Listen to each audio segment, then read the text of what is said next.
everybody, welcome back into MedStar Capitals Iceplex. I'm Katie Florio, as always, joined by Tarek El-Bashir for another mailbag edition of Rink Report. A lot of great questions submitted by you fans this week, so we really appreciate that. But before we dive into the questions, Tarek, we have to talk about the team's current success. It's been a lot of fun to watch. They pick up 7 of 8 points on a 4-game road trip, now 10 wins in the last 12 games, heading into the Carolina game. What has impressed you the most about the Capitals' hot streak? I mean, the fact they're scoring goals in bunches right now. And, we've talked about this in the past, Katie. I really like the foundation of this team. They've been very good 5-on-5. The goaltending with Logan Thompson in particular has been outstanding. The D is scoring goals and setting up goals. But the one thing that kind of had me a little bit concerned was the forwards hadn't really gotten on track.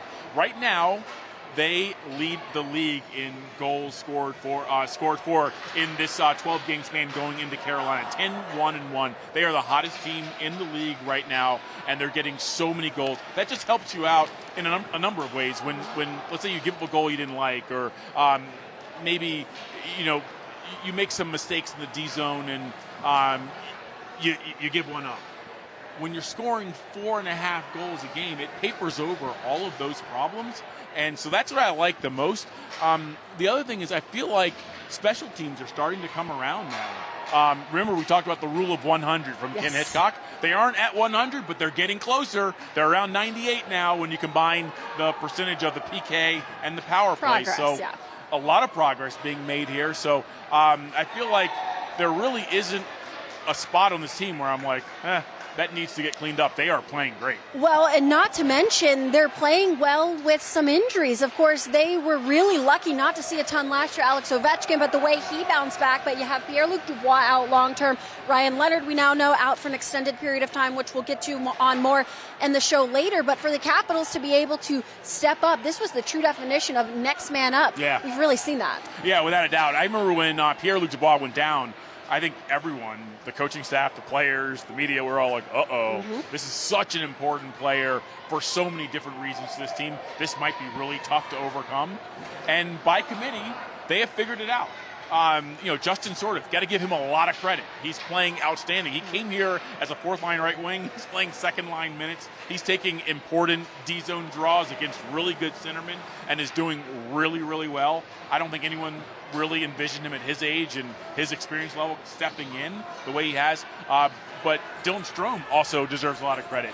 Connor McMichael deserves a lot of credit.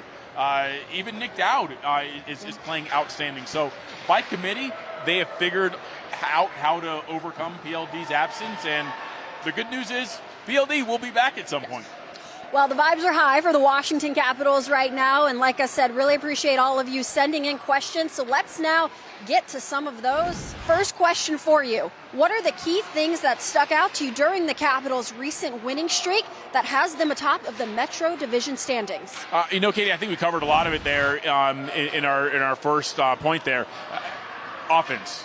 I mean, when you're scoring goals at the rate the Capitals are scoring, that's going to help you win hockey games. It's going to paper over other problems that you may have inside of a game.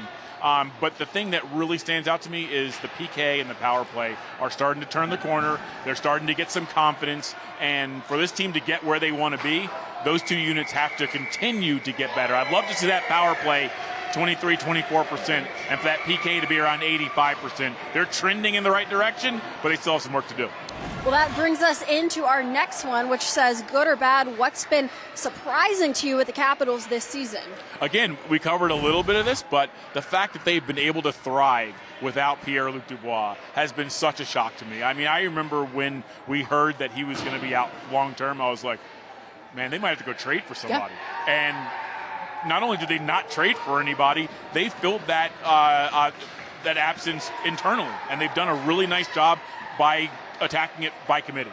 And back to your second point about special teams earlier, there's been a few close games where maybe a power play goal could have been the difference for the Capitals, but even though it's trending in the right direction right now, there were times when it was still weak where they were finding ways to win without, and you can't maybe sustain a whole successful season like that, but despite a weak special teams at some point, they were still finding ways to win there too. They were, and when you have a goaltender playing like Logan Thompson, that always helps.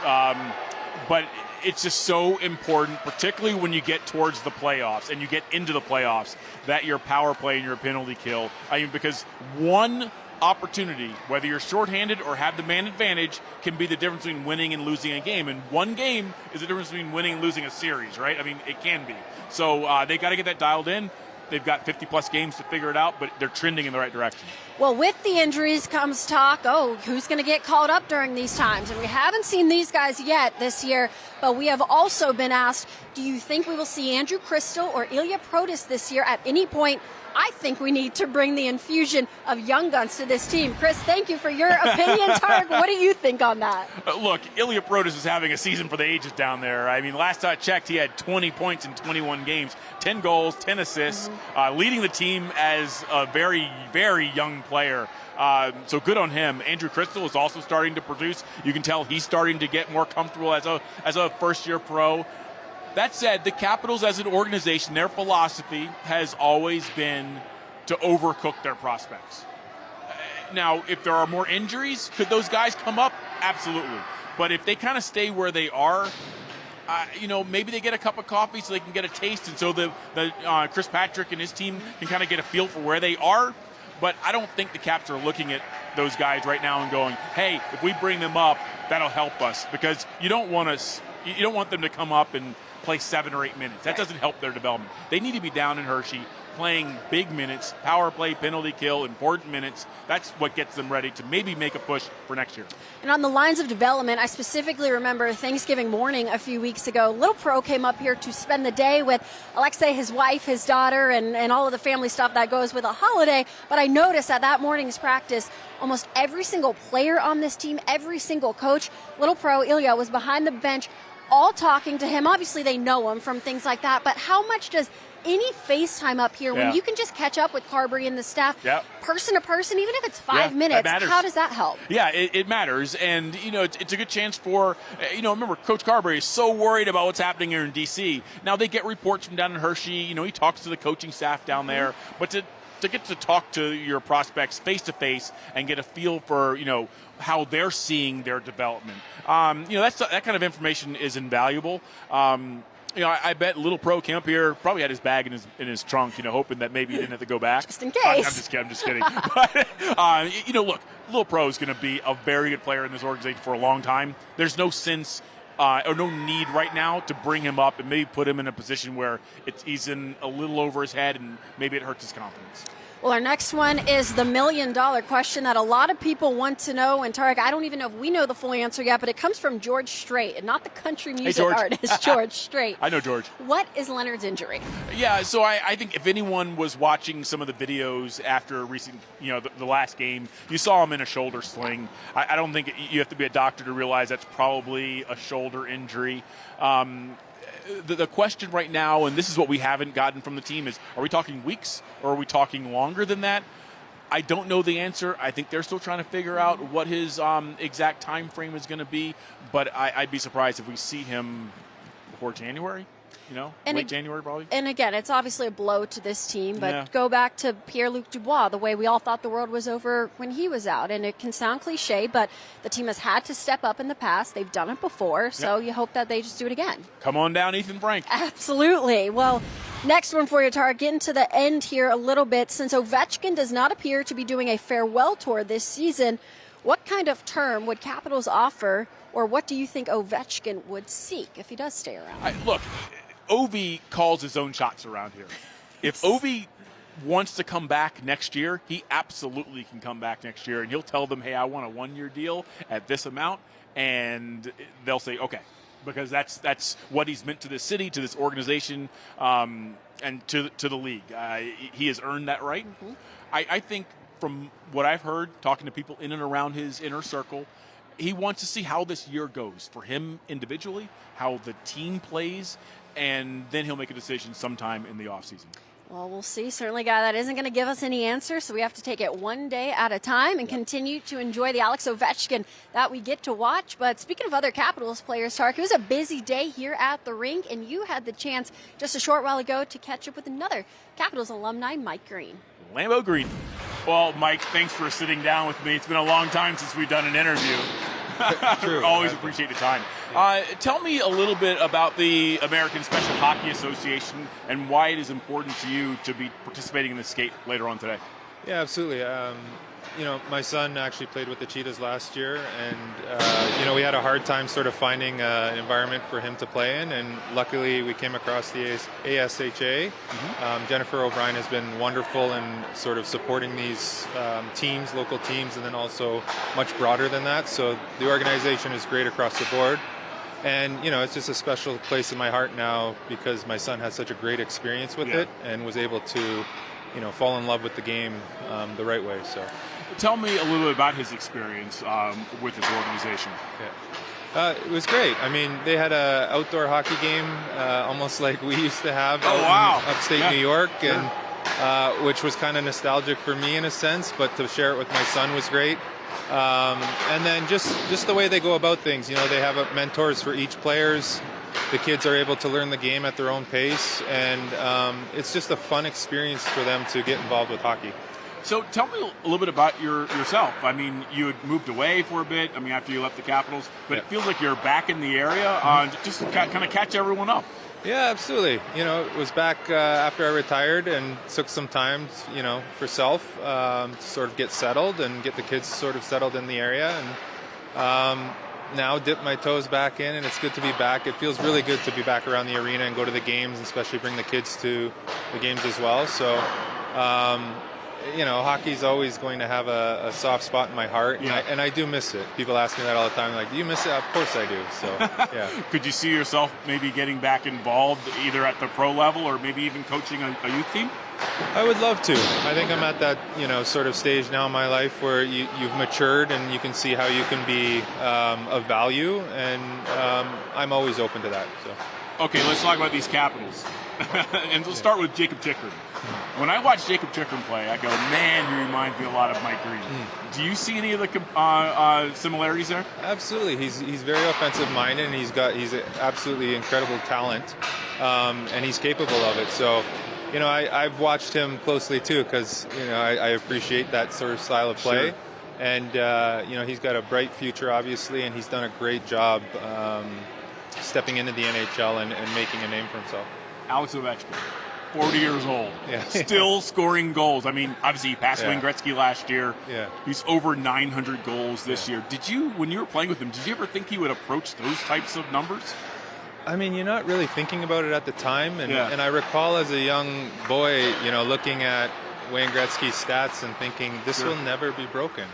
And to see what Alex has done and the way he's done it with missing seasons and, a little bit of time with an injury. I mean, it's COVID. It's pretty remarkable how he's done it. And but just so proud of him, and wish him the best always to continue on to score as many. He's so passionate about scoring goals that I'm not surprised he got there. But I hope there's many more to come for him. So Ovi said in a recent interview that if he could play with any three prior teammates, it was Alexander Simmons, Nicholas Backstrom, and Mike Green. Oh. Why do you think you made the cut? I don't know how I made the cut. I know why you made the cut, because you used to put the puck right in his wheelhouse as good as anyone has ever done it. I had to. I had one job. Just make sure it was in that wheelhouse, and I'd hear about it if I didn't. So, but it's an honor to be mentioned in that. Now he tells John Carlson when the pass is off a little bit. Right. I know how it goes. Do you still keep up with these guys?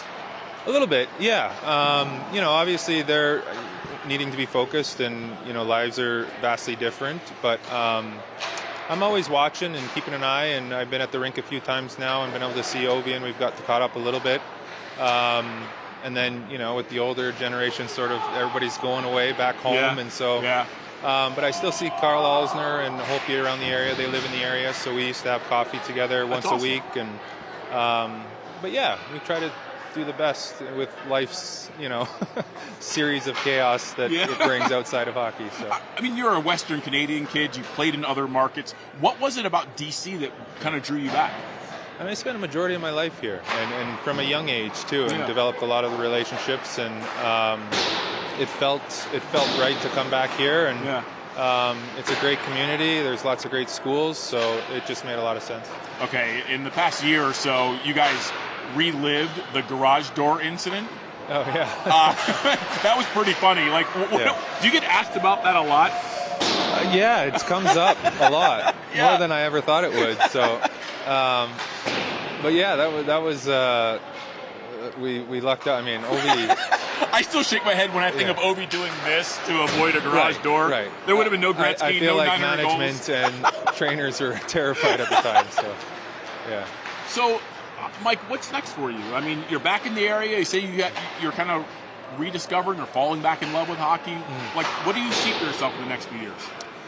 Yeah, I'm just seeing the game again through a different lens and a different perspective, and I think it's really been healthy that way to be able to sort of dip your toes back into it. Sure. I think there's a lot of value in seeing it from that lens as well, and I don't know exactly how I'll be involved entirely. Right now it's with my son, and my daughter actually plays too. So, great.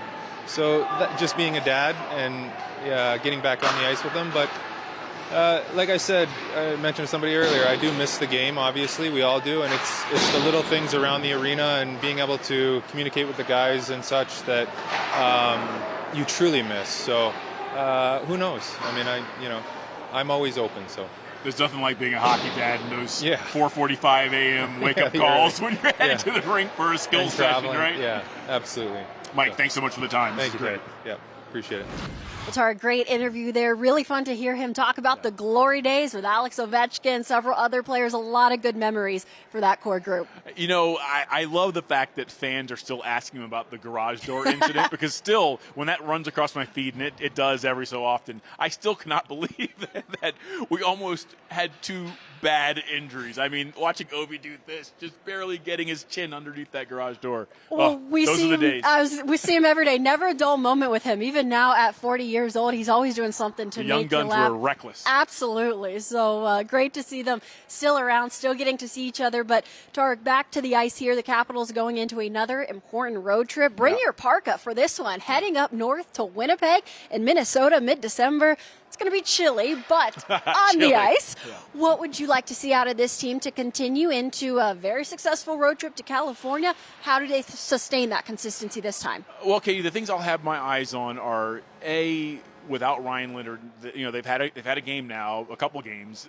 How are they adapting without him? Because remember, he had brought so much to that power play on entries and just his puck recoveries, and he just was really kind of getting things going. How are they going to be able to overcome losing Leonard on top of PLD? Like, again, I think they've done a really good job with the next man up mentality, but there also becomes like a breaking point where maybe you have too many guys. I don't think they're there yet, but I really want to see how they adapt without number 9 in there. And the other thing is, we still aren't really sure about Charlie Lindgren. So Logan Thompson's going to be playing a lot here. His workload's going to be pretty heavy. He's played outstanding, but I want to see how he responds if he does have to play, the next several games in a row, because he's already kind of had a heavy workload to this point. So those are the things I'll be watching. A lot to keep out for. Should be an interesting trip. Hopefully Capitals able to pick up 2 more wins. But Tarek, thanks so much. As always appreciate your insight, especially on a mailbag edition. And we appreciate all of you tuning in at home. We will, of course, be right back with you again next week. Another prospect edition with some special guests as well.